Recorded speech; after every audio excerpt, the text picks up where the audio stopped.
Bueno, un saludo a nuestros lectores de Revista Cronopio. Es un gusto tenerlos de nuevo. Estamos aquí en nuestra sección Entrevistas Cronopio. Nos habla Juan Andrés Alzate, el editor de nuestra revista.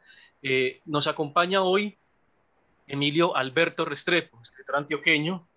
Decía que es oriundo de Amagá por una cuestión incidental o accidental, pero que se crió en la ciudad de Medellín. Él es médico de profesión, pero se ha dedicado a la escritura de una manera muy prolífica. Tiene la palabra Juan Manuel Zuluaga, nuestro director. Juan Manuel. Emilio, un placer acá estar con vos. Emilio, uno de los grandes escritores antioqueños contemporáneos, ha recibido diferentes reconocimientos a lo largo de su quehacer literario. Entonces, Emilio, queremos empezar esta charla, más que formal, y que nos digas para vos quién es Emilio Alberto Restrepo, cómo te definís a ti mismo y también cómo termina en el oficio de escritor. Contanos un poco sobre eso. Sí, Juan, muchas gracias por la invitación. Es un verdadero privilegio, pues, contar con la compañía de ustedes en esta conversación. Yo básicamente sigo siendo una persona extraída de la clase media del barrio Belén. Sigo siendo igual a como me vi desde que tenía conciencia. Soy básicamente un producto del barrio y toda mi formación académica, intelectual, personal, deportiva, mi forma de mirar el mundo está básicamente tatuada por mi experiencia de barrio. Yo no he querido ser otra cosa que un ciudadano decente que trata de acomodarse y de sobrevivir en una ciudad con todas sus dificultades, con sus cosas maravillosas y con sus cosas aterradoras, y que me ha permitido tener una cantidad de historias para alimentar mi comunicación con el prójimo. Entonces yo me veo como una persona producto de la clase media que he tenido la posibilidad, y del barrio, que he tenido la posibilidad de formarme y de estudiar, porque yo estudié medicina y tuve la posibilidad de hacer dos especialidades, una en ginecología y obstetricia, que tiene relación directa con la vida y con la energía y con el nacimiento, y después la laparoscopia, que es la cirugía a través de pequeños tubos y pequeños orificios a través de cámaras. Entonces eso establece dos vías de pensamiento en mi vida: mi pensamiento como ciudadano producto del barrio y mi pensamiento como médico que se aproxima al semejante a través del dolor o de la búsqueda de la salud, siempre teniendo la perspectiva del barrio, siempre teniendo la perspectiva de la ciudad, del vecindario, de la esquina, de la cuadra. Y eso es lo que ha alimentado mis temas, mi imaginario.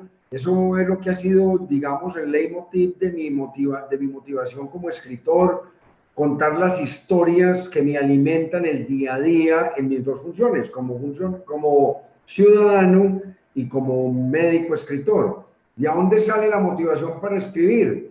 Esa sale del barrio básicamente, porque mi barrio, en lo que a mí me tocó y teniendo presente la época en que yo me formé, tenía una poderosísima tradición oral.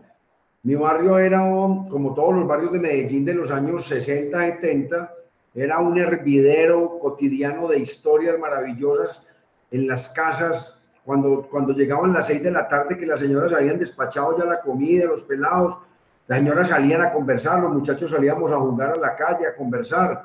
No teníamos la opción de la televisión porque la programación de televisión empezaba a las 5 de la tarde y era muy poquitica la franja, había un solo canal y en las cuadras de nosotros había un solo televisor por cuadra.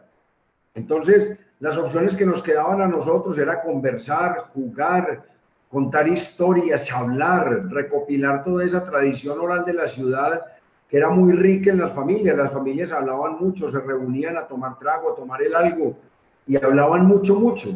Entonces, eso alimentó nuestra motivación y nuestra búsqueda permanente de historias, porque si uno no tenía televisión y si uno no tenía medios de comunicación, no le quedaba sino la oralidad para uno destacarse en un colectivo que era el colectivo del barrio, que eran los muchachos de la cuadra. Paralelo a esto, existía en el barrio nuestro un teatro, que era el Teatro Mariscal, que era un teatro de barrio típico, barato, desorganizado, anárquico, que combinaba todo tipo de películas. Eso combinaban el neorrealismo italiano con el western spaghetti, Drácula con el Ciudadano Kane. Eso no tenía filtro de nada. Entonces nosotros íbamos con mucha frecuencia al al teatro, porque el teatro era un escapadero para no estar en la calle perniciando, perdiendo el tiempo como las mamás lo veían. Entonces lo mandaban a uno al cine para que estuviera por ahí quietecito guardado y no estuviera perniciando en la calle. Entonces todo eso, la obsesión por contar historias, a medida que ya me metí en el estudio universitario de la medicina, donde uno lee tanto, donde uno tiene que hacer una relatoría tan profunda y tan permanente de los temas médicos, porque en medicina hay que hablar mucho. Usted le tiene que presentar un paciente a un profesor, usted le tiene que presentar una reunión de complicaciones a un grupo grande de estudiantes, compañeros y médicos graduados, donde usted explica en qué condiciones está el paciente, tiene que defender un diagnóstico. Entonces, sigue apareciendo la tradición oral en mi formación, porque mi carrera, la medicina, es de mucho estudio, de mucha lectura y de contar mucha historia, en este caso las historias clínicas, y de interrogar mucho a los pacientes y de tratar de convencer a los profesores de que el diagnóstico de uno era el más adecuado. Entonces, volvemos nuevamente a contar historias. A medida que fuimos creciendo y al mismo tiempo acudíamos a las lecturas de los clásicos, porque leímos a los clásicos. Yo leía a García Márquez cuando estaba muy peladito, yo leía a Vargas Llosa cuando Círculo de Lectores nos proveía de libros, porque mi mamá compraba Círculo de Lectores para que mi papá y mis hermanos leyéramos. El compromiso era que los 3 o 4 libros que comprábamos al mes los teníamos que leer completos para volver a comprar los próximos del otro mes. Entonces nos fuimos alimentando de muchas lecturas. Y teníamos un cambiadero de revistas en el Parque Belén, donde usted llevaba revistas y las cambiaba por otras, revistas de aventuras, de muñequitos, de pistoleros. Entonces ahí fuimos conociendo muchos clásicos de los superhéroes, por supuesto, todas esas historias icónicas de Walt Disney, donde cuentan unas aventuras extraordinarias en la Atlántida, en Cusco, en la Patagonia, en África, donde usted veía las historias de Tarzán, el Llanero Solitario, donde usted veía género negro en las revistas de Rip Kirby o de la Agente X9, donde teníamos investigadores como Mandrake el Mago o el Fantasma, donde teníamos mucho estímulo, porque entonces teníamos todo esto que le estoy diciendo. Recuperemos la tradición oral, la lectura del cómic como formador, el círculo de lectores, el teatro, la cuadra, hasta que llegó un momento en que todo eso se juntó y además de seguir contando historias, yo las quería empezar a escribir y ahí nació mi motivación como entonces escritor. Ahí es como empieza, porque bueno, nos has contado que detrás de tu actividad de escritor está la cultura popular, las vivencias de la ciudad, pero también llama mucho la atención que un médico se dedique al oficio de escritor. ¿Cómo se convierte un médico en un escritor? Volvemos a lo mismo. Acordate que el acto médico... Señor, ¿estás oyendo? Sí, antes de que nos digas, sí, frente a lo que dice Juan Andrés, bueno, ¿cómo se convierte un médico en este? El tema de salud está presente en tu obra, cómo la salud, cómo el tema médico está presente en tu obra. Eso. Lo que pasa es que independiente de que me haya formado como médico, antes de ser médico, yo lo que pretendía hacer era un contador de historias. Primero a través de la oralidad, y en esa época estaban empezando los cuenteros en Medellín, pero yo no tenía pues mucha capacidad como cuentero oral así, de esos que reúnen a la gente y la encarretan. Yo era conversadorcito y echaba mi carreta en el barrio y yo sabía que mis historias eran buenas cuando yo las contaba, pero yo las trataba de escribir y no quedaban tan buenas porque no tenía buenos elementos como escritor. No conocía los rudimentos de la buena escritura, que hoy ya los entendemos, la diferenciación de los géneros, la gramática, la ortografía. Entonces yo antes de ser médico yo quería ser un contador de historias. Cuando llegó la medicina y me permitió interactuar con tanta gente, con tanto paciente, con tanta historia, con tanto dolor, con tanto sufrimiento, con tanta familia, con toda esa carga emocional que tienen los pacientes cuando llegan a un hospital o esas cosas inverosímiles que le pasan a los pacientes. Entonces descubrí que podía combinar en una sola beta mis dos inquietudes, la inquietud como contador de historias y la inquietud como médico que observa el mundo, porque es que es impagable lo que le regala a uno que está buscando historias, la cotidianidad de un hospital. Entonces ahí yo empecé una vertiente literaria que es mi vertiente hospitalaria. Yo ya tengo 4 libros que tienen que ver con el ejercicio de la medicina. Hay una trilogía que se llama Trilogía Perversa de la Salud. El primero es El Pabellón de la Mandrágora, que es una historia hospitalaria que se ganó las becas del municipio de Medellín. El segundo se llama Y nos robaron la clínica, que es una historia de un engaño corporativo que nos hizo una gran compañía a un grupo de inversionistas. Y la tercera se llama Medicina bajo sospecha, que es la parte oscura de la medicina que tiene que ver con lo médico legal. Y en la mitad de todo eso hay un librito pequeño que se llama Crónica de un proceso, donde cuento las implicaciones del ejercicio médico legal en la práctica de un médico. Entonces lo que te quiero decir es eso: yo no escribo porque sea médico, yo escribo porque soy un ciudadano que accidentalmente estudió medicina y que se ha alimentado de todas esas historias médicas para enriquecer la fuente de sus historias literarias. Entonces yo he utilizado demasiado el recurso de lo que me dan las historias hospitalarias para tratar de entender al ser humano, para tratar de plasmar la psicología del ser humano en mis novelas. Muchos personajes se alimentan de las historias médicas. Emilio, hablando sobre esto, pues sobre la relación entre medicina y el quehacer literario, uno en tu obra eres muy crítico del actual sistema de salud de Colombia. Hablemos precisamente de esa trilogía un poco más.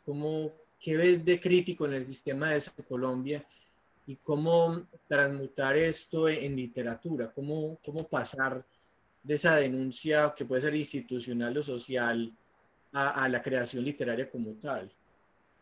Te repito, Juan, que es una beta riquísima de creación literaria. Entonces, lo que empezó como una recopilación de anécdotas, yo empecé a recopilar anécdotas. Yo me acordaba de la cesárea del aguacate, un tipo que una vez se estaba introduciendo un aguacate por el ano, que era lo que le gustaba a él, era su práctica sexual onanística, era lo que le gustaba a él, eso es muy respetable. Y un día se le pasó de fuerza el entusiasmo y eso se le subió por el recto. Entonces el tipo le dio como pena y empezó a tomar aceite de ricino, catárticos, empezó a tomar laxantes y droga para dar del cuerpo y nada quedaba del cuerpo. Y cuando ya llevaba 3 o 4 días desesperado, se fue para el hospital y contó que se había sentado en un aguacate.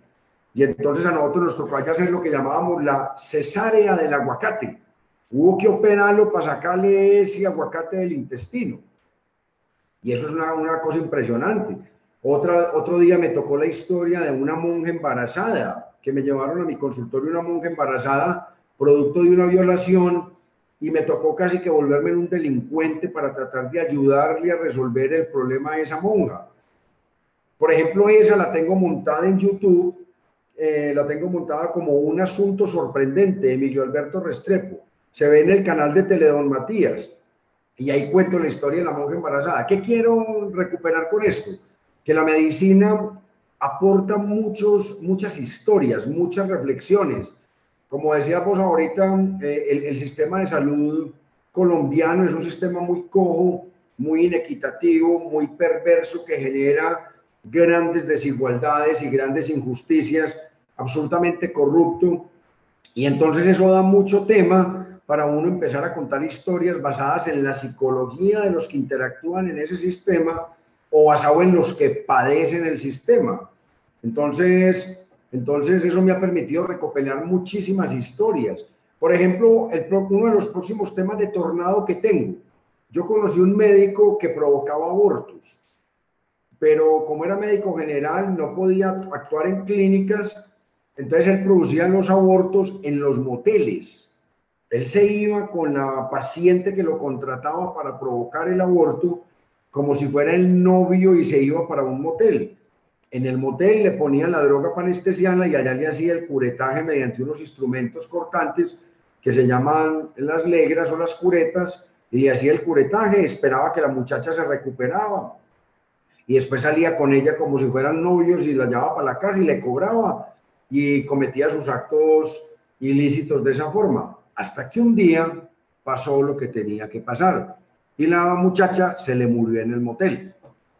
Entonces trate usted de entender la angustia de este pobre personaje o de este señor encartado con un cadáver, que lo habían visto entrar y que tenía que deshacerse de él. Entonces de ahí parte la novela. La novela parte de todo lo que hizo ese médico con el cadáver y de la forma como la familia no quedó satisfecha con las explicaciones que le dieron en el hospital y pensaron que siempre había algo detrás de esa muerte. Y todo esto no tuve necesidad de inventar nada, todo esto salió del sistema de salud, todo esto salió de mi práctica, todo esto salió de mi ejercicio. Imagine que estando en la práctica yo con mis alumnos, un día mandé una muchacha que estaba estudiando la especialización y la mandé a un asilo a que viera a unas viejitas que estaban allá y que necesitaban salud, por haciendo una obra de caridad me pidieron el favor y yo con mucho gusto dije que sí. Pero cuando me llegó el momento de ir, me tocó meterme una cirugía muy brava, muy grande. Entonces le dije a la doctora que fuera y me reemplazara, porque yo era mi alumna, yo la podía mandar. Entonces ella se fue para ese asilo de ancianos, empezó a ver a sus viejitas, hasta que empezó a ver un viejito hombre que la estaba persiguiendo. Y le estaba diciendo, doctora, mele. Y ella no sabía qué quería decir con eso de que mele. Entonces me llamó y me dijo, profe, ¿qué hago? Este señor va así, no decime que mele. Le dije, pues hombre, andate con una de las hermanitas que hay allá, con una de las monjas, lo examinás a ver qué es lo que tiene, puede tener una hernia, cualquier cosa. Cuando lo examinó, descubrió que en el escroto tenía como uno, estaba todo hinchado, todo grueso, y tenía como un par de hilitos. Entonces llegó, le quitó los hilitos con una pinza y salió una cantidad de pus. Entonces dijo, no, este señor tiene una infección aquí muy horrible. Le drenó toda esa cantidad de pus y cuando le iba a examinar a ver si era que tenía una infección del testículo, descubrió que no tenía testículos. Descubrió que lo habían castrado. Entonces inmediatamente la muchacha se asustó, me llamó, me pidió permiso para mandar el viejito para el hospital de San Vicente y me dijo, voy a mandar a este señor para el hospital de San Vicente porque él tiene una infección muy grave en los testículos, pues en el escroto, y le puede dar una infección interna que se llama una fascitis de Fournier, que es una cosa muy grave. Eso necesita lavados, necesita antibióticos. Yo le dije, hágale, eso fue un viernes. Cuando llegamos el lunes otra vez a trabajar, le pregunté, ¿oíste, querida? Se llamaba Isabel. Le dije, querida, ¿en qué paró tu paciente? Me dijo, no, eso está peor cada vez. Imagínense que al viejito fueron por él a las 6 de la mañana del domingo y lo sacaron, pagaron la cuenta y se lo llevaron del hospital y nadie sabe el rastro de él. Entonces dijo la médica, yo me preocupé y llamé a la enfermera, a la hermana Matilde o cualquiera que me había acompañado a examinar al viejito, y cuando pregunté por ella me enteré que ese mismo viernes la habían mandado trasladada de urgencia para Quibdó. Eso fue toda una conspiración y eso ocurrió en la vida real en un ambiente hospitalario. Entonces nos pusimos a averiguar y era que el viejito era un viejito de esos groseritos, tocones, de esos viejitos que hacen groserías y se empelotan y acosan a las otras compañeras de tal.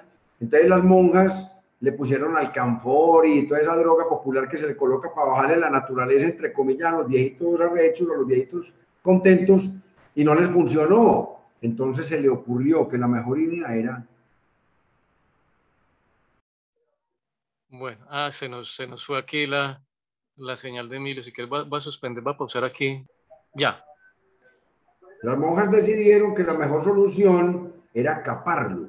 Entonces lo castraron y como las monjas, muchas de ellas habían trabajado como auxiliares de enfermería o como instrumentadoras en las clínicas, Entonces alguna de ellas sabía la técnica para hacer cirugías de orquidectomía, o sea, castración, y al viejo lo caparon. Entonces dígame a mí como escritor que me pasa un caso de estos, ¿cómo dejo perder esa historia?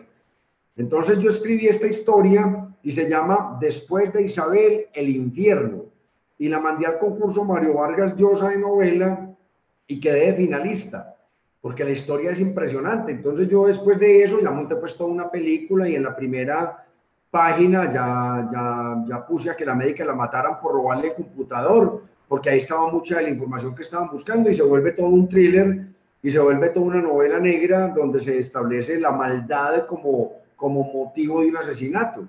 Entonces, mire que la medicina es muy formadora, muy creativa, muy alimentadora de historias. Y así como esas que les he contado 3 o 4, tengo 3 libros enteros llenos de historias médicas que me alimentan los temas de las novelas. Entonces, es indiscutible que para mí, mi ejercicio como ciudadano y mi ejercicio como médico me han alimentado todo mi imaginario literario. Bueno, sí que se ve en eso, Emilio. Y entonces, pero eso lo hace pensar a uno, bien, historias hay todo el tiempo, pero creo que lo que le da el valor literario es el cómo se cuentan, y en eso tiene que ver también como que qué formación ha tenido uno, además pues de la formación profesional. Específicamente en la parte literaria, usted participó en los talleres del novelista Mario Escobar Velázquez. Cuéntenos cómo fue esa experiencia. A mí me llamaba mucho la atención que a mí me pasaban muchas cosas y yo era muy observador. Yo soy un observador atento de la realidad. Entonces a mí me pasaban muchas cosas y yo estaba permanentemente bombardeado por anécdotas, no solamente en el barrio y en las conversaciones con mis amigos de esquina, sino en los hospitales. Y yo llegaba a contar estas historias desde la oralidad y eran historias muy atractivas. La gente me escuchaba, la gente me hacía repetir la historia, la gente me decía que les gustaba la forma como contaba la historia. Cuando yo trataba de escribir la historia no me salía bien. No tenía buena formación de los elementos literarios que permiten considerar una historia algo bien elaborado o algo digno o algo bien hecho. Entonces, yo estaba en esa búsqueda porque yo escribía y los cuentos no cuajaban, no eran buenos. Yo no sé, yo nunca quedaba contento. Hasta que un día me desocupé, decidí que no iba a volver a trabajar los sábados para meterme a estudiar o guitarra o estudiar blues o estudiar cine. Hasta que en un sindicato médico que se llama Asmedas, salió la convocatoria para un taller literario con Mario Escobar Velázquez. Yo me quedé asombrado porque yo pensaba que Mario Escobar ya se había muerto, porque cuando yo estaba chiquito él ya estaba viejito. Entonces yo pensé que ese era un señor muy veterano y yo pensé que él, dije, ve, Mario Escobar, pues man era un teso, pues. Y de ahí mismo me metí, me matriculé al taller y eso para mí fue una aparición, eso para mí fue un hallazgo, porque encontré un tipo muy formado, muy rústico y de pronto muy agresivo, pero yo estoy enseñado a la madera, hermano, yo estudié medicina, a mí toda la vida los profesores me han dado madera. En la medicina se maneja con la zanahoria y el garrote, y hay que estudiar y hay que leer sin consideración y hay que trasnocharse. Entonces yo encontré un tipo muy exigente, como eran mis profesores, pero un tipo que la tenía muy clara, un tipo que tenía todos los elementos para constituir un buen texto y los tenía muy claros. Él lo primero que privilegiaba era la recuperación de historias, lo segundo era la creación de personajes, pero lo tercero y lo más importante era el uso adecuado de las herramientas literarias para un correcto y adecuado manejo del lenguaje, a la luz de la gramática, a la luz respetando la ortografía. Entonces yo vi que la cosa era por ese lado, yo vi que la cosa era entender la diferencia, hombre, qué diferencia entre un cuento, una novela, una crónica, un reportaje, una poesía, una anécdota, una estampa, y él lo tenía muy claro, cómo se elaboran los textos, cómo se elabora un personaje para cuento, cómo se elabora el entorno de cuento a diferencia del entorno de novela o los personajes de novela, y sobre todo ese respeto y esa búsqueda permanente del lenguaje, para no caer en la ordinariez, para no caer en el parlache, para no caer en las repeticiones iterativas demasiado fastidiosas o inoportunas, para no sobreadjetivar cuando el adjetivo es malo, cuando el adjetivo es impreciso, o cuando el adjetivo no mejora un texto, que por lo contrario lo empeora. Entonces uno empieza a desarrollar una sensibilidad muy grande en un taller con Mario, que era un detective de la palabra. Mario se pillaba cuando la palabra estaba mal manejada, mal utilizada, cuando la frase no tenía música. Él era a él le encantaba, él decía que la literatura empezaba por el oído y que lo primero que tiene que tener una frase es una musicalidad que le permita, además de estar bien escrita, ser agradable a los sentidos, en ese caso el oído, y por eso recomendaba leer en voz alta los textos cuando uno los terminaba. Entonces, esto para mí fue un hallazgo, porque entonces pude armonizar una cantidad de historias que yo creía que tenían cierta dignidad anecdótica, que eran buenas, dignas de ser contadas, las pude armonizar en la elaboración de textos literarios de alguna calidad. Entonces empecé a escribir y escribir desaforado, porque yo todavía he sido muy trabajador. Una colección de relatos que se llamaba Los Círculos Perpetuos. Dije yo, pues, por decir cualquier cosa. Entonces convocaron un concurso de novela, el Álvaro Cepeda Zamudio, y yo le dije a Mario, yo me sueño con tener una novela para mandar a ese concurso. Me dijo, ¿cómo que se sueña? ¿Y usted no la tiene pues ya lista? Y dije, no, yo no tengo novela, yo tengo una combinación de relatos. Mire, usted no ha visto el hilo conductivo de su novela. Usted no ha visto que en el barrio el personaje pasa de capítulo en capítulo y tiene la personalidad formada literaria, y usted escribe el barrio y pinta el barrio. Usted tiene una novela y no se ha dado cuenta. Entonces me regañó, me hizo organizar los textos y la mandé al concurso Álvaro Cepeda Zamudio, y eso fue un sorpresononón porque quedé finalista. Y entonces obtuve una de las cosas más estimulantes que se pueden tener, y es que la editorial decida publicar a los finalistas. Entonces yo llevaba 6 meses de taller literario, o un año, o poco menos, cuando de un momento a otro me llega una carta de la editorial que van a publicar el libro, que los jurados eran Álvarez Gardiazabal, Cobo Borda y Enrique Serrano. O sea, estamos hablando de peces gordos, que tenía que ir a dar una conferencia allá en la Feria del Libro de Bogotá. Pero ¿qué es esto? Es una cosa pues que me cayó de una sorpresa, y entonces dije, hombre, pero esto está muy motivante, esto es interesante.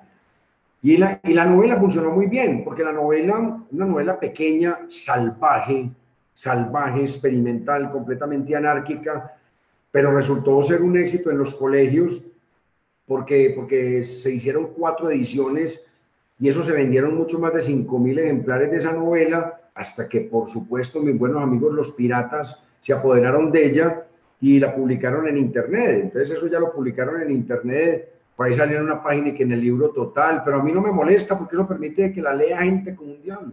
Entonces yo mismo la monté al blog, y nunca en la vida nadie la volvió a comprar, porque es que los piratas pues se la hacen conseguir gratis a los muchachos. Y si un pelado se puede ahorrar 10.000 pesos que vale una novela, pues se los ahorra y simplemente la lee por internet o la imprime. Entonces esa novela me abrió una motivación muy grande, que fue ver impreso y meterme al mundo de jugar a ser escritor. Porque entonces ya hace uno la novela, ve que funciona el producto del esfuerzo disciplinado de uno, y ya uno y se mete pues en este asunto de las conferencias, de las ferias del libro, de firmar los ejemplares, en esa satisfacción profunda de que unos muchachos le digan que les encantó la novela, en esa satisfacción profunda de que unos estudiantes de medicina hayan hecho un guión con alguno de los capítulos y hayan hecho cortometrajes, de que unos actores de teatro la publicaron, hicieron la representación casi que sin pedirme permiso, pues casi por accidente me di cuenta, y ahí sí les di el permiso. Entonces es ver cómo una novela le puede servir a la gente para ayudarles a ser lectores, a introducirse en el mundo de la lectura. Entonces fue un experimento muy interesante en mi experiencia con Mario, que Mario, como yo, le caí en el lenguaje de él, que era trabajarle. Yo no era perezoso y yo le hacía caso, porque Mario era muy agreste, entonces yo no le hacía caso, eso le sobraba a uno látigo. Entonces yo dije, este señor le tengo que aprender mucho, y yo estoy enseñaba que me den rejo, venga, aprendamos. Y ya me metí en su modelo pedagógico a los coscorrones, y eso funcionó. Y entonces bueno, rápidamente... Sí, no, eso me parece excelente, y me parece también que satisface mucho ver que la gente se apropia de alguna manera de la obra de uno. Yo creo que eso también, si bien no es la manera como uno lo espera, creo que también es lo que permite la pervivencia de la literatura. Bueno, Emilio, cambiamos un poco de tema en esa conversación.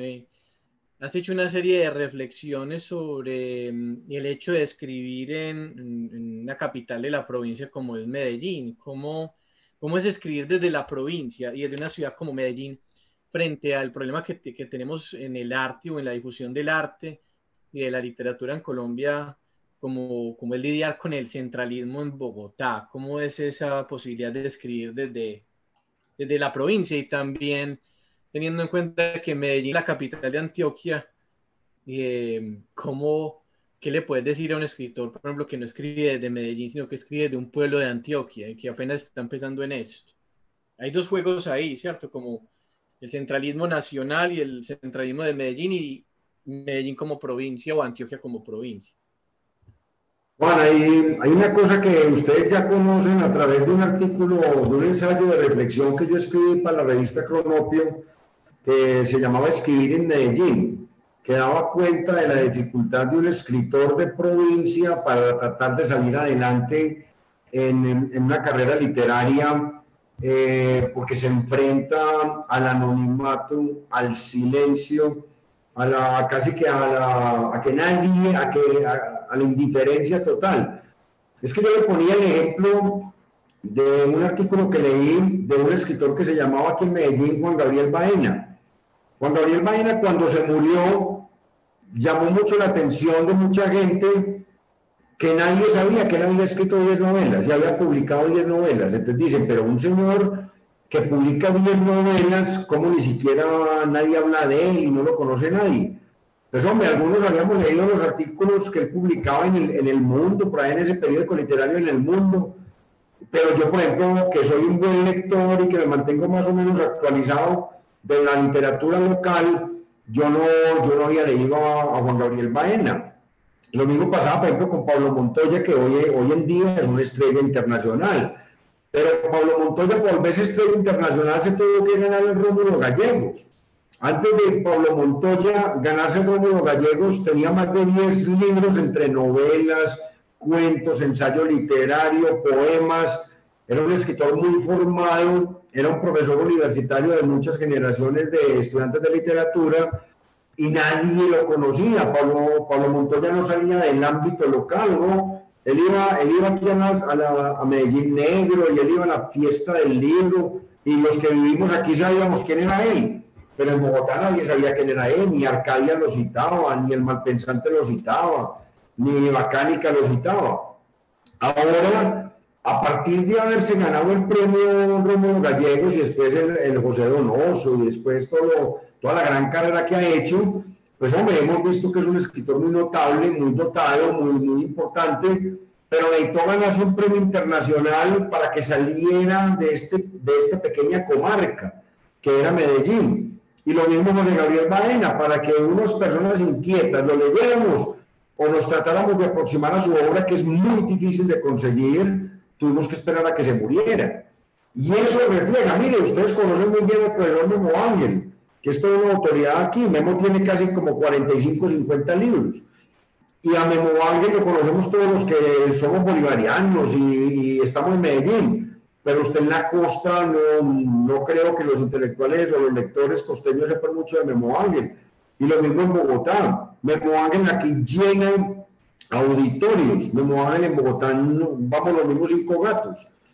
Que vamos a Memo Ángel lo leen en Alemania, es una estrella en Alemania, por ejemplo. Usted habló de eso la otra vez que me entrevistó y me llamó mucho la atención, porque él es un hombre que allá tiene varios libros traducidos al alemán, que él va y hace conversatorios en las universidades y hace gira de lanzamiento de los libros de él allá en Alemania. Y aquí en Medellín es una autoridad local, pero por ejemplo en Bogotá el nombre de Memo Ángel no le dice nada a nadie. No le dice nada a nadie porque una vez, cuando estábamos lanzando la serie Policías y Bandidos, yo me fui muy orgulloso con algunas personas a la revista en Bogotá a decir que en la serie, además pues, de John Saldarriaga, que es un periodista muy talentoso, y de Verónica, que es una escritora muy talentosa. Yo dije, no, y para acabar de ajustar estamos respaldados y apoyados por Memo Ángel. Y la gente me decía, ¿y quién es Memo Ángel? Pues, y entonces, ¿eso qué quiere decir? Y para nosotros era el rey, para nosotros era el gran chacho de aquí, y allá no lo conocían. Entonces hicimos una reflexión, porque es que es de verdad que hay una generación invisible, hay una generación de escritores antioqueños. Usted le pregunta a los pastosos, a los de Cúcuta o a los de Valledupar, y no existe, y no, Héctor Abad, Jorge Franco y ahora Pablo Montoya. Pero, por ejemplo, Luis Fernando Macías tiene entre 45 y 50 libros. Por ejemplo, Memo Ángel lo mismo. Aquí hay gente que es muy trabajadora. Hay un muchacho joven, cuentista, destacadísimo, que se llama Carlos Velázquez, también médico, que tiene 6 o 7 libros de cuentos. Yo creo que tiene algunos de los mejores cuentos que se han escrito acá, pero no lo conoce nadie, lo conocemos los amigos, los gatos de aquí, porque es a nivel muy local. Entonces, muy duro ese panorama, entonces eso indica pues que hay una tarea muy grande por hacer. Emilio, ahora que mencionas lo de los detectives, tú tienes un personaje, un detective, Joaquín Tornado, del que nos hablas hace un momentico. A ver, entonces sería bueno que nos contaras o que nos hablaras de ese interés tuyo en escribir novela negra, novela detectivesca. ¿Por qué?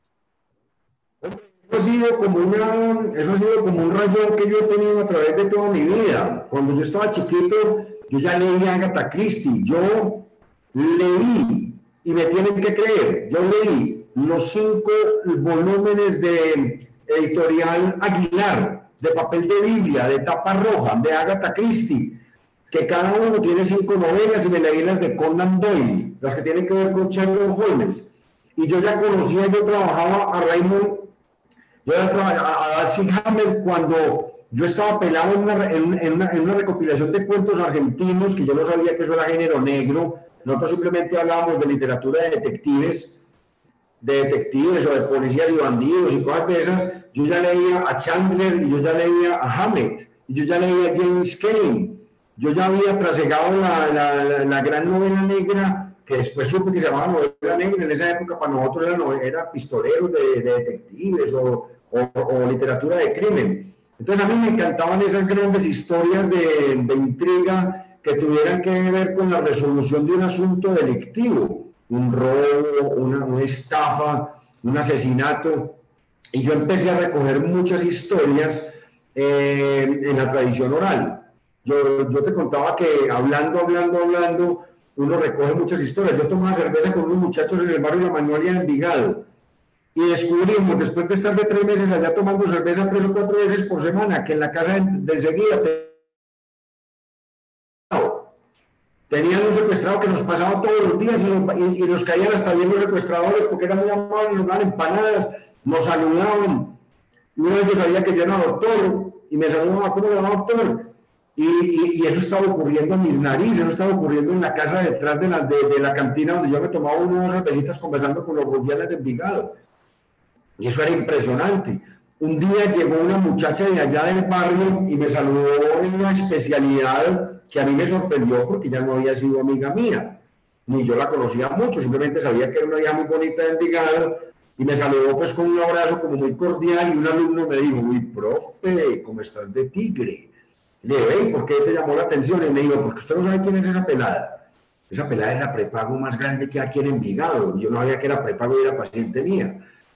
Y un día le ayudé por alguna situación de mi trabajo como ginecólogo en el hospital, y ella llegó en una amabilidad, pues, Y un día, cuando sabía que yo me mantenía en una esquinita tomando ahí cervecita con los muchachos, un día vio que yo estaba solo, y me dijo, hola doctor, ¿qué más? ¿Lo puedo invitar a tomarnos 2 cervecitas? Y le dije, tranquila, yo te invito. No, yo no quiero invitar. Y me contó cuando estuvo secuestrada en México y fue sometida pues a toda serie de abusos, y una compañera de ella murió ejerciendo un tipo de pornografía que se llama pornografía snuff, sin snuff, donde el paciente muere, donde la actriz muere durante la actuación. Y eso tiene un público cautivo que esperan los estrenos de cine snuff. Y esta vieja me lo contaba frente a mí, en un asombro que no me cabía en el cuerpo y en la mente. Entonces yo cogí y escribí esa historia en una novela que se llama Tornado Triple X, donde doy cuenta del mundo de la pornografía y el mundo del cine snob aquí en Medellín y en Colombia, ¿cierto?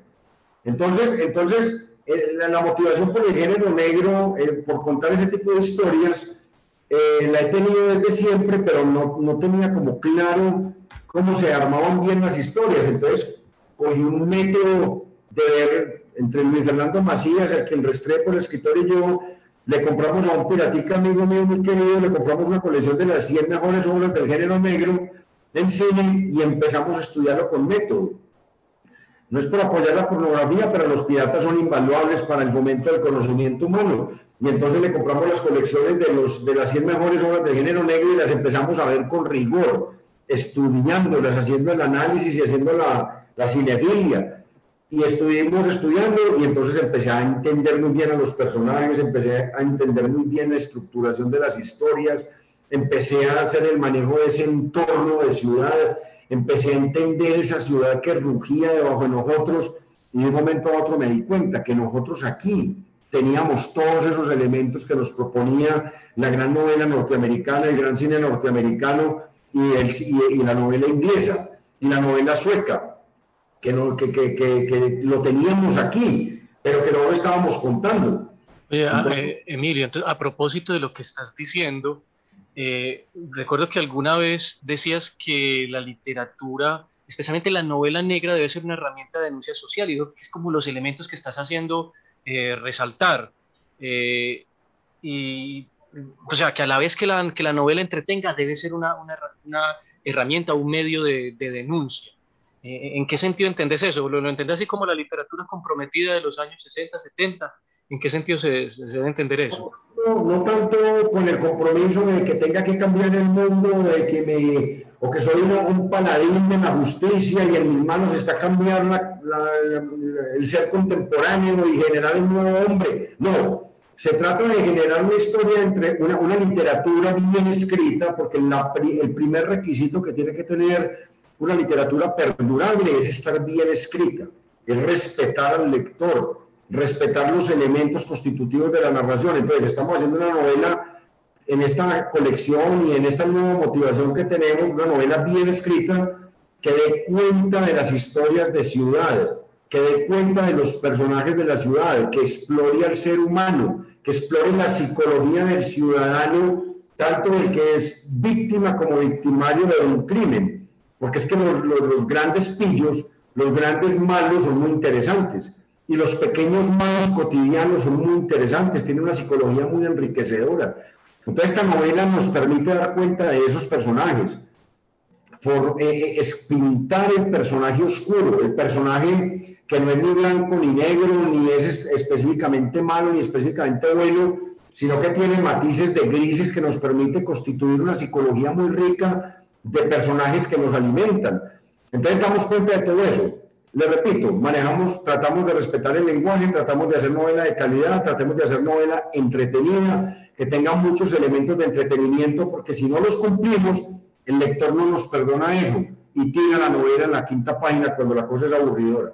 Pero además de eso, tenemos que tener personajes muy fuertes, tenemos que tener muy buenos detectives, y este Tornado es muy buen detective en medio de su criollismo, porque él es un criollito y aquí es de la ciudad. Lo mismo el personaje de John Saldarriaga Rosado, lo mismo el personaje de Luis Fernando Macías, lo mismo Aurelio, lo mismo el personaje de Memo Ángel Rambert, lo mismo el personaje Marina de Verónica. Son personajes muy llenos de conflictos y nos permiten pintar la ciudad. En el momento en que pintemos la ciudad y lo hagamos de manera observadora, lo hagamos de manera acuciosa, lo hagamos mirando las sombras que se reflejan en la pared, en los callejones, en los laberintos suburbanos, entendiendo todo ese ruido que ruge bajo nuestros pies, estamos pintando la ciudad, estamos dejando memoria de ciudad. Y eso nos permite casi que escribir una historia que los historiadores no se están preocupando por pintar, la estamos pintando los novelistas. Entonces, porque estamos pintando a Medellín, si usted coge a John, está pintando Envigado, si me coge a mí, estoy pintando a Belén y Envigado. Si coge a Macías, está pintando a La Milagrosa y está pintando a Laureles. Si coge a Verón, que está pintando La Castellana, Laureles y Conquistadores, está pintando los barrios, el comportamiento en los barrios, los ciudadanos que habitan esos barrios. Estamos dejando memoria de ciudad. Y como estamos pintando la ciudad sin meterle un concepto y un componente moralista, porque no estamos calificando, estamos haciendo crítica social sin necesidad de hacer un pasquín o sin necesidad de hacer una moralización o una calificación de esa moralidad o moralidad de la ciudad. Simplemente la pintamos, le quedan los elementos ahí visibles al lector para que él asuma una postura. Entonces yo pinto la pornografía, yo pinto la falsificación del arte en Medellín, yo pinto la trata de arte, del mercado negro del arte en Medellín, yo pinto el negocio de los seguros en las clínicas de Medellín, las aseguradoras médicas, yo pinto la mafia en el fútbol. Todo esto es lo que le estoy contando a usted en los casos de Tornado.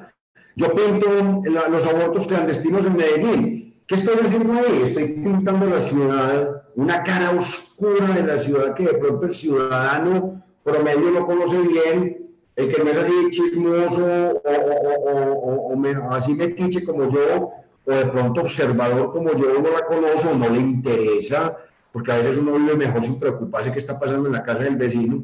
Entonces los que somos chismosos y nos gusta tratar de hacer una aproximación a la realidad de la ciudad, contamos esa otra ciudad que la gente no conoce.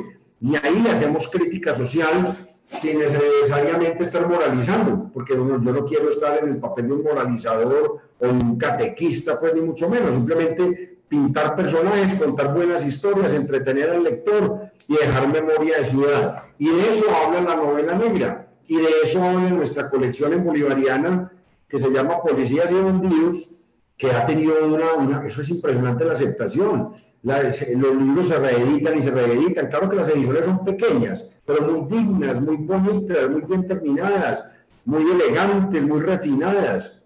Y como son corticas, son baratas. Se venden, los estudiantes la compran y la gente las pide a uno y a mí me escriben y mándenmelos y consíganme esto. Entonces muchas veces yo tengo que ir a Bolivariana, que a veces no hacen domicilios. Entonces yo compro allá y se las mando por servientrega a la gente y ya la sacaron en ebook, el libro electrónico. Entonces ya se consiguen en Estados Unidos, ya se consiguen en España, en cualquier parte del mundo. ¿Por qué? Porque era una necesidad de los lectores, hombre, que así como tienen a Sherlock Holmes en Londres, así como tienen a Poirot o a Miss Maple, o como tienen todos esos detectives suecos, hombre, nosotros los colombianos también tenemos nuestros detectives y lo estamos haciendo bien. Y no tenemos complejos tercermundistas, los que queremos contar nuestra ciudad y queremos contar nuestras historias. Por eso es importante lo que ustedes están haciendo, visibilizando a los escritores antioqueños, visibilizando para que la gente sepa que hay gente que tiene cosas buenas que decir y cosas buenas que contar y que se está haciendo buena literatura en la ciudad. Emilio, ya para finalizar esta conversación original, pues iba a participar una de nuestras colaboradoras, que es la editora auxiliar Gloria Ramírez, bolivariana también, de Bolivariana. Todos somos de Bolivariana, acá. Ella no pudo estar, pero mandó un pequeño cuestionario, y entonces es una serie de preguntas rápidas para responder rápidamente, algo así como lo que hacía por estudio al final de las entrevistas que él hacía. Sí, señor. La primera pregunta que ella nos manda es, ¿qué te gusta mucho? Así, independiente de la literatura, ¿qué te gusta mucho? Rápidamente. Me gusta mucho el cine. El cine es una... La vida. Perfecto. ¿Qué te mueve el piso? La injusticia social. ¿Qué te mueve el piso? La injusticia social, me da bronca, hermano. Me la abuela. Bien. Otra pregunta. ¿Qué te hace llorar de rabia o de alegría? El abuso al marginal, el abuso al indefenso. Y alegría, los buenos conversadores me hacen llorar de la risa. Mis buenos amigos me han hecho llorar de la risa y añoro, y eso lloré mucho en la pandemia, que no nos pudiéramos reunir, a que nos doliera el estómago de la risa. Perfecto. ¿Y cuándo fue la última vez que te hirvió la sangre? Le iba a decir con franqueza la última, pero me echan del trabajo. Entonces no lo puedo decir por aquí. Pero la última vez fue cuando un primo hermano mío se me metió por el corazón para hacerme un túnel al bolsillo. Era mi primo mejor amigo y a través del afecto se me metió a la casa, se me metió al afecto, se me metió al corazón y me dejó en la ruina. Esa fue la última vez que tuve deseos sinceros de asesinar a alguien y creo que cualquier juez me hubiera exonerado. Eso lo pueden leer en un libro que se llama El Primo y el Timo, también de Tornado. Ok. Y la última pregunta es, cuéntanos algo que no sepamos, que no le hayas dicho a nadie y que por supuesto se puede saber. Yo lo que quiero contar lo voy a contar en mis libros. Entonces les quiero contar que, por ejemplo, de Tornado, que hay 5 libros publicados, siguen 7 libros que ya tengo escritos de Tornado, que están esperando en una mesa y un computador, que cada cierto tiempo se someten a una relectura y a una revisión, porque quiero que mientras tenga alientos, que mientras tenga entusiasmo y ganas, que espero que nunca se me quiten las ganas, de vivir, de hablar, de comer, de beber, de conversar, de amar, de hacer todo. Entonces, mientras tenga ganas, voy a seguir haciendo literatura. Yo no tengo problema, no tengo complejo de inferioridad. Yo creo que lo pueden haber visto más o menos, pero hay que seguir trabajando duro. ¿Por qué? Porque me da mucho miedo lo que le ha pasado a unos mayores muy cercanos a mí, que me han confesado que lo peor de estar viejo es que se acaben las ganas. Me decía un familiar y me decía, vea, yo tengo plata para ir a cualquier restaurante de Medellín y últimamente no me provoca sino comer arroz con huevo. Decía, vea, yo todavía ejerzo funciones sexuales y todavía me encantan las mujeres y no me tolero invitar a ninguna peladita por ahí a salir porque me aburre solemnemente porque se me quitaron las ganas. Vea, hombre, yo tengo apartamento y me decía el tipo, yo tengo plata para irme para cualquier destino nacional ahora que volvieron a abrir los cosos, las rutas de turismo. Y no me provoque irme para Santa Marta, para Cartagena, para San Andrés a aburrirme. ¿Por qué? Porque se me quitaron las ganas.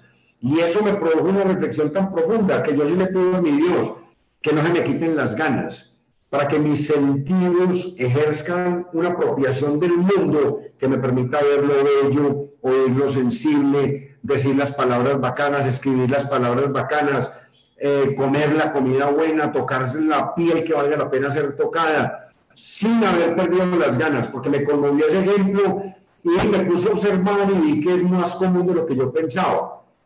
Entonces, mientras tenga ganas, seguirán los libros, mientras tenga ganas, me verán acelerado, me verán con ganas de contar historias, me verán con ganas de escribir historias, a donde me inviten voy.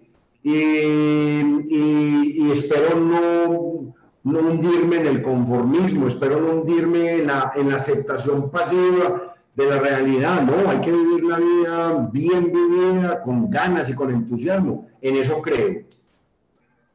Qué bonito eso, Emilio, qué bueno escuchar. Muchas gracias. A ustedes, muchachos, muchas gracias por esta conversación. Muchas gracias. Y esto más que una entrevista, es una conversación entre amigos.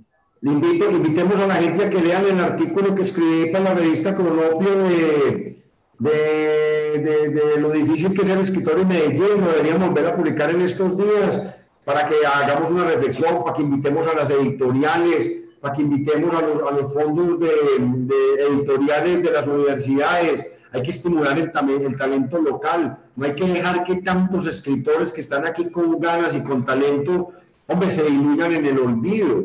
Aquí sacan una convocatoria de novela y participan 90 novelas, hombre. ¿Dónde consigue usted 90 novelistas? Y asumimos que no hay sino el 10% buenos. Hay 9 novelas buenas y no se publica sino una. Las se mueren en el olvido y cogen polvo por allá en una fotocopiadora. Entonces, hombre, lo que ustedes están haciendo es muy importante. Hay que entrevistar a los autores, hay que invitar al público a leer, hay que publicarle los cuentos. Hay que grabarlos para YouTube, para que se hagan esos cuentos. Yo ya tengo más de 40 cuentos grabados en YouTube y tengo una cosa que se llama Consejos a un joven colega que tiene más de 1 millón de visitas.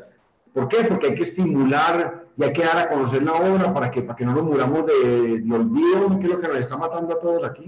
De olvido y de desidia. Emilio, un gusto enorme tenerte con nosotros, leerte, que también nos acompañes en la revista. Muchísimas gracias pues, por haber accedido a esta entrevista y con seguridad nos seguiremos viendo.